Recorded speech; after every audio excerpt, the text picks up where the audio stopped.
খেতে পারতো। আজকে তো বাজারে আসলেন, প্রথম পদ্মার ইলিশ নিচ্ছেন, হ্যাঁ, কেমন দেখছেন বাজারে? বাজারে এরকমই বিক্রি হচ্ছে, 16-17 বিক্রি হচ্ছে। মাছ কিনেছেন? হ্যাঁ, না এই আজকেই প্রথম নিলাম, এখন নিলাম প্রথম।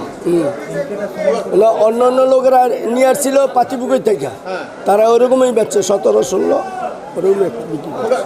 চাহিদা কেমন?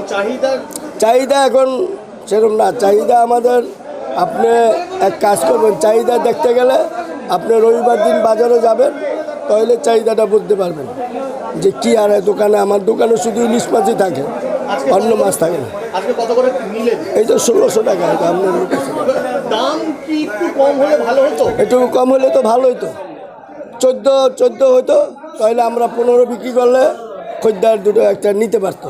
এই ক্ষেত্রে কি সাধারণ মানুষ কতটা কিনতে পারবে? সাধারণ মানুষ নিতে পারবে না, এগুলো যারা চাকরি করে, যাদের পয়সা আছে তারাই দাদা নিতে পারবে। এছাড়া সাধারণ লোকে যারা 300 টাকা 500 টাকা রোজে কাজ করে, তারা একটা ইলিশ মাছ কোথাতে নেবে?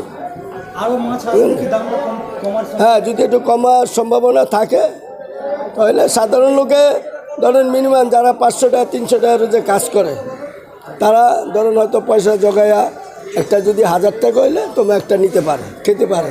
বাচ্চাদের কোনো দিন খায় নাই, অত দামের মাছ খেতে পারে না। এই বছর কোনো গরিবে ইলিশ মাছই খেতে পারে না। মনে করেন 50-এরও বেশি, 40 ভাগ লোকে খেয়েছে, 60 ভাগ লোকে ইলিশ মাছ বাড়িতে যায় না। যদি একটু কম হয়, যারা অনেকে আছে ধরেন কাজে বাড়িতে কাজ করে, এইরকম এত দাম থাকলে কি আদৌ পদ্মার ইলিশ বাঙালি খেতে পারবে নাকি বাংলা? না এরকম একটু যদি কমে, ওই যে বললাম আপনারা মিনিমাম 1200-র মধ্যে 1000-এর মধ্যে থাকলে, তাহলে সাধারণ লোক নিতে পারবে।